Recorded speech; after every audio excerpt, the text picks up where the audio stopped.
എല്ലാവരെയും മറ്റൊരു വാർത്തയിലേക്ക് ഞാൻ സ്വാഗതം ചെയ്യുകയാണ്. 2026 പകുതിയിൽ നാം നിൽക്കുമ്പോൾ ലോകം ഉറ്റുനോക്കുന്നത് ഉക്രൈനിലെ കത്തിയെരിയുന്ന മണ്ണിലേക്കാണ്. വെറും 3 ദിവസം കൊണ്ട് തീർക്കാൻ റഷ്യൻ സൈന്യം തുടങ്ങിയ യുദ്ധം 4 വർഷം കടക്കുമ്പോൾ ഒരു കാര്യം വ്യക്തമാണ്: പുടിൻ്റെ കണക്കുകൂട്ടലുകൾ തെറ്റിയിരിക്കുന്നു. എങ്ങനെയാണ് ആധുനിക ലോകത്തെ ഏറ്റവും ശക്തമായ ഒരു സൈന്യം ഉക്രൈനിലെ ഗോതമ്പ് പാടങ്ങളിൽ കുടുങ്ങിപ്പോയത്? കീവും ഖാർഗീവും പിടിച്ചെടുക്കാൻ വന്ന റഷ്യക്ക് ഇന്ന് സ്വന്തം അതിർത്തിയായ കുർസ്ക് പോലും കാക്കാൻ കഴിയാത്ത അവസ്ഥയിലേക്ക് കാര്യങ്ങൾ മാറിയിരിക്കുകയാണ്. ചരിത്രം ഇവിടെ ആവർത്തിക്കുന്നു. 1970കളിൽ വിയറ്റ്നാമിലും പിന്നീട് ഇറാനിലെ വിപ്ലവകാലത്തും അമേരിക്ക എങ്ങനെയാണോ വലിയ രാഷ്ട്രീയ കുരുക്കിൽപ്പെട്ടത്, സമാനമായ ഒരു അവസ്ഥയിലാണ് ഇന്ന് റഷ്യയും ഉള്ളത്. അമേരിക്ക ഇറാനിൽ ഷാ ഭരണകൂടത്തെ പിന്തുണച്ച് ഒടുവിൽ 1979 ആയത്തുള്ള ഖൊമൈനി നയിച്ച ജനകീയ വിപ്ലവത്തിൽ ഷാ ഭരണകൂടം അട്ടിമറിപ്പിക്കപ്പെട്ടപ്പോൾ യഥാർത്ഥത്തിൽ മുഴുവൻ നഷ്ടവും നേരിട്ടത് അമേരിക്കയാണ്. ഇറാനിൽ അമേരിക്കയ്ക്കുണ്ടായിരുന്ന മുഴുവൻ സ്വാധീനവുമാണ് അതോടുകൂടി നഷ്ടപ്പെട്ടത്. അമേരിക്കൻ സ്വപ്നങ്ങൾ മുഴുവൻ തകരുകയും ചെയ്തു. ആ പക തീർക്കാനും പഴയതുപോലെ ഇറാനെ വരുതിയിലാക്കാനുമാണ് വീണ്ടും വലിയൊരു യുദ്ധത്തിന് ഇറങ്ങിയ ട്രംപ് ഇപ്പോൾ എല്ലാം നഷ്ടപ്പെട്ട് വലിയ സാമ്പത്തിക കടക്കടിയിൽപ്പെട്ട് യുദ്ധത്തിൽ നിന്നും പിൻവലിയാൻ കഴിയാത്ത വിധം എങ്ങനെ അകപ്പെട്ടോ ആ ഒരു അവസ്ഥയിലാണ് റഷ്യ ഇപ്പോഴുള്ളത്. ഉക്രൈനിൽ അനന്തമായ ഒരു യുദ്ധത്തിൽ റഷ്യ പെട്ടിരിക്കുകയാണ്. 2014 മുതൽ ആരംഭിച്ചതാണ് റഷ്യയും ഉക്രൈനും തമ്മിലുള്ള തർക്കങ്ങൾ. അത് 2022 ഫെബ്രുവരിയിൽ കേവലം ഒരാഴ്ച കൊണ്ട് ഉക്രൈനെ കീഴടക്കാമെന്ന് കരുതി യുദ്ധം തുടങ്ങി വെച്ച റഷ്യൻ സൈന്യത്തിന് ഇപ്പോൾ ഏതാണ്ട് 5 വർഷത്തിലേക്ക് കടക്കുമ്പോൾ മുന്നോട്ട് പോകാൻ കഴിയുന്നില്ല എന്നുള്ളതാണ് വാസ്തവം. എന്നാൽ നാണക്കേട് ഭയന്ന് പിന്നോട്ട് പോകാനും വയ്യ. ആയുധങ്ങൾ കൊണ്ട് യുദ്ധം ജയിക്കാം, പക്ഷേ ഒരു ജനതയുടെ മനസ്സിനെ തോൽപ്പിക്കാൻ കഴിയില്ലെന്ന് വിയറ്റ്നാമിൽ അമേരിക്ക പഠിച്ച പാഠം ഇന്ന് ഉക്രൈനിൽ പുടിൻ പഠിച്ചുകൊണ്ടിരിക്കുകയാണ്. ഈ യുദ്ധങ്ങളെല്ലാം നശിപ്പിക്കൽ അല്ലെങ്കിൽ ക്ഷയിപ്പിക്കൽ യുദ്ധം എന്ന് വേണമെങ്കിൽ വിളിക്കാം. നടുക്കടലിൽ കല്ലിടുന്നത് പോലെയാണ് ആധുനിക കാലത്തെ യുദ്ധത്തെ നമുക്ക് കാണാൻ കഴിയുന്നത്.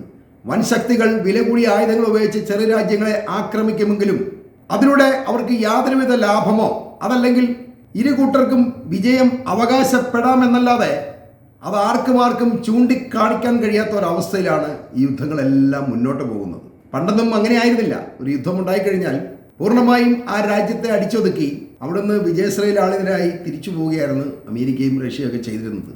ഇന്ന് അക്കാര്യങ്ങളൊക്കെ മാറിയിരിക്കുകയാണ്. ഏത് ചെറു രാജ്യമാണെങ്കിൽ പോലും അവർ അതിശക്തമായ രീതിയിൽ പ്രതിരോധിച്ച് നിൽക്കുകയാണ്. അതുകൊണ്ട് ഒരു കാരണവശാലും പെട്ടെന്നൊന്നും യുദ്ധം അവസാനിച്ച് അവർക്ക് പോകാൻ കഴിയുന്നില്ല. ഇതാണ് നടുക്കടലിൽ കല്ലിടുന്നത് പോലെയാണ് യുദ്ധങ്ങളെന്ന് പറയേണ്ടി വരുന്നത്. ഓരോ ദിവസവും റഷ്യക്ക് നഷ്ടപ്പെടുന്നത് ശതകോടിക്കണക്കിന് ഡോളറും അവരുടെ വിലപ്പെട്ട സൈനികരായ യുവാക്കളെയുമാണ്. പാശ്ചാത്യ രാജ്യങ്ങൾ ഉക്രൈനെ ഒരു പരീക്ഷണശാലയാക്കി മാറ്റിയിരിക്കുന്നു.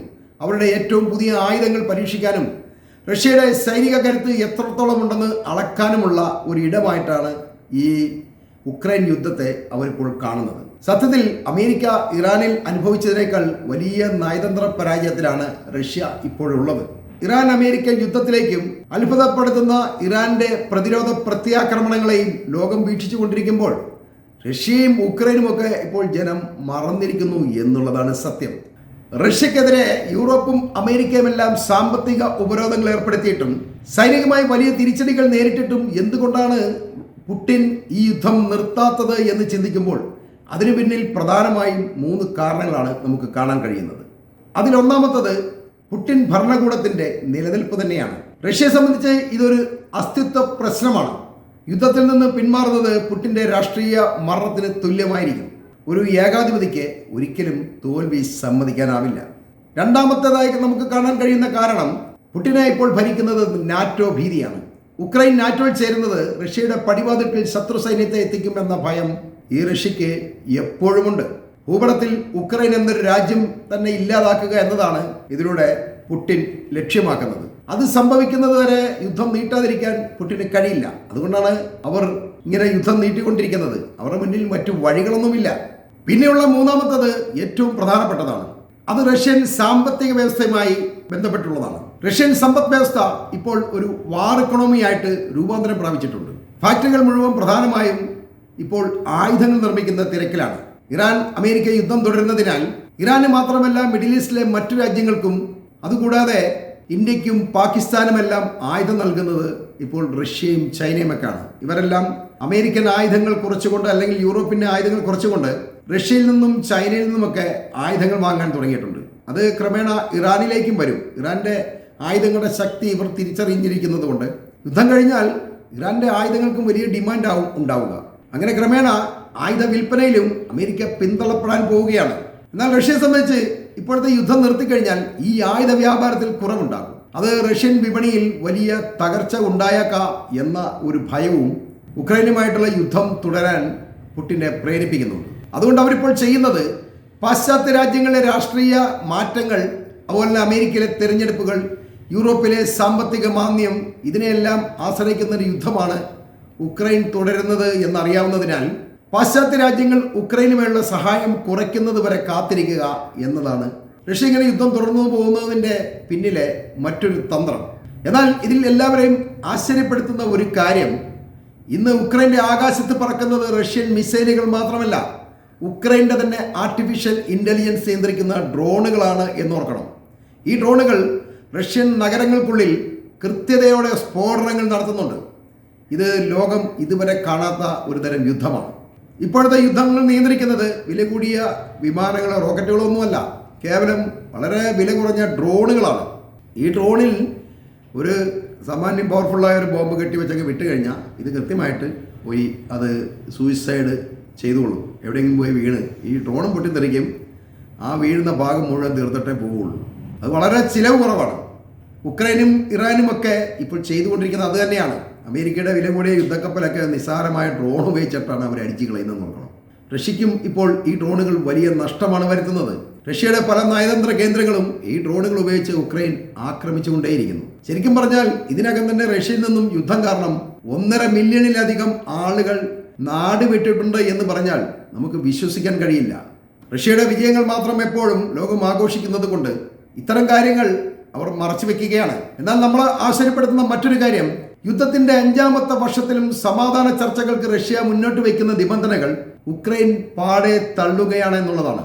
ഞങ്ങൾ തകരില്ല എന്ന സാധാരണക്കാരന്റെ വാശിയാണ് ഈ യുദ്ധത്തെ ഇപ്പോൾ നീട്ടിക്കൊണ്ടു പോകുന്നത്. സ്ക്വാട്ടുകളിൽ ബോംബ് വീഴുമ്പോഴും ഉക്രൈനികൾ ഭൂഗർഭ ഷെൽട്ടറുകളിൽ ഇരുന്നു കൊണ്ട് സ്കൂളുകൾ നടത്തുന്നു.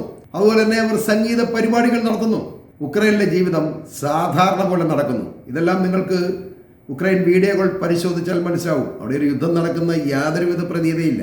അതായത് അതിനർത്ഥം അവർ യുദ്ധത്തെ നിത്യജീവിതത്തോട് ചേർത്ത് കഴിഞ്ഞു എന്നുള്ളതാണ്. എവിടെയെങ്കിലും ഇന്ന് ഒരു ബോംബ് വീട് പൊട്ടും, അല്ലെങ്കിൽ മിസൈൽ വന്ന് വീഴും, അത് ആ ഭാഗത്ത് കുറച്ച് തകർച്ചയുണ്ടാകും, കുറേ ആൾക്കാരൊക്കെ മരിക്കും. പക്ഷെ അപ്പം തന്നെ അവിടെ അത് വന്ന് പോലീസും പട്ടാളം എല്ലാം വന്ന് സെറ്റാക്കി, ആരും അറിയാതെ. സാധാരണ ജനങ്ങൾ ഇതൊന്നും അറിയുന്നില്ലെന്നുള്ളതാണ് ഏറ്റവും രസം.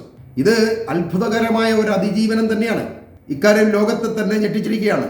യുദ്ധം നേരിടാത്ത ഒരു ജനതയെ സംബന്ധിച്ച് ഇതൊക്കെ വളരെ അത്ഭുതകരമായ ഒരു കാര്യമാണ്. പക്ഷെ നമ്മളായാൽ പോലും ഒരു യുദ്ധത്തെ നേരിട്ട് കഴിഞ്ഞാൽ നമ്മൾ സ്വാഭാവികമായിട്ടും അതുമായിട്ട് താതാത്മ്യം പ്രാപിക്കും. ഏത് വലിയ ഉന്നതനും താഴേക്ക് ഇറങ്ങി വരും. അവൻ്റെ വീടും കുടിയെല്ലാം തകർന്നു പോയി കഴിഞ്ഞാൽ നേരെ സാധാരണക്കാരുടെ ഇടയിലേക്ക് വന്ന് ജീവിക്കേണ്ടി വരികയാണ്, അല്ലെങ്കിൽ സാധാരണ ജീവിതം തിരഞ്ഞെടുക്കേണ്ടി വരും. യുദ്ധത്തിലും എല്ലാവർക്കും സംഭവിക്കുന്ന ഇതാണ്. ഈ പലസ്തീനിലായാലും ഇറാനിലായാലും ഇസ്രയേലിലായാലും യമനിലായാലും കോടീശ്വരന്മാർ വരെ വിച്ചക്കാരായി പോയിട്ടുണ്ട്. അവരുടെ എല്ലാ സ്ഥാപനങ്ങളും കെട്ടിടങ്ങളും എല്ലാം ബോംബ് വീണ് തകർന്ന് അവർ തീരുകയാണ്. അപ്പോൾ അവരൊക്കെ സാധാരണ ജീവിതത്തിലേക്ക് മടങ്ങി വരികയാണ്, സാധാരണക്കാരുമായിട്ട് ഇടപഴകുകയാണ്. തന്നെയുമല്ല, മരണം ഇങ്ങനെ ചൂഴ്ന്ന് നിൽക്കുമ്പോൾ അതിനിടയ്ക്ക് ഞാൻ വലിയ ആളാണ് നീ വലിയ ആളാണെന്ന് ആർക്കും നിലപാടെടുക്കാൻ കഴിയില്ല. അതുകൊണ്ട് സാധാരണക്കാരുമായിട്ട് ഇടപെടുമെന്നുള്ളതാണ് അതിനകത്ത് ഏറ്റവും വസ്തുത. ഇപ്പോൾ അമേരിക്ക ഇറാനിൽ നിന്നും പിൻവാങ്ങിയപ്പോൾ ഉണ്ടായ ആഗോള പ്രത്യാഘാതങ്ങൾ പോലെ ഈ റഷ്യയും ഉക്രൈനും തമ്മിലുള്ള യുദ്ധം അവസാനിക്കുമ്പോൾ റഷ്യയുടെ ലോകശക്തി എന്ന ഒരു പദവി തന്നെ ചിലപ്പോൾ ഇല്ലാതായേക്കാം. നിലവിലെ ഇറാനിലും ഉക്രൈനിലും ഒക്കെ നടക്കുന്ന യുദ്ധങ്ങൾ നമ്മളെ പഠിപ്പിക്കുന്ന ഒരു പ്രധാന കാര്യം, സാങ്കേതികവിദ്യ എത്ര വളർന്നാലും രാജ്യങ്ങൾ എത്ര ശക്തമായാലും ഒരു ജനതയുടെ അതിജീവനത്തിനായുള്ള പോരാട്ടത്തെ തോൽപ്പിക്കുക എന്നത് അസാധ്യമായ കാര്യമാണ് എന്നുള്ളതാണ്. വിയറ്റ്നാമും ഇറാനും അമേരിക്കയ്ക്ക് നൽകിയ അതേ പാഠം ഇന്ന് ഉക്രൈൻ റഷ്യക്ക് നൽകുകയാണ്. യുദ്ധം തുടങ്ങാൻ എളുപ്പമാണ്, പക്ഷേ അത് അവസാനിപ്പിക്കുക എന്നത് മറ്റൊരു ചരിത്രമാണ്. ഈ വാർത്തകൾ ഞാനിവിടെ അവസാനിപ്പിക്കുന്നു.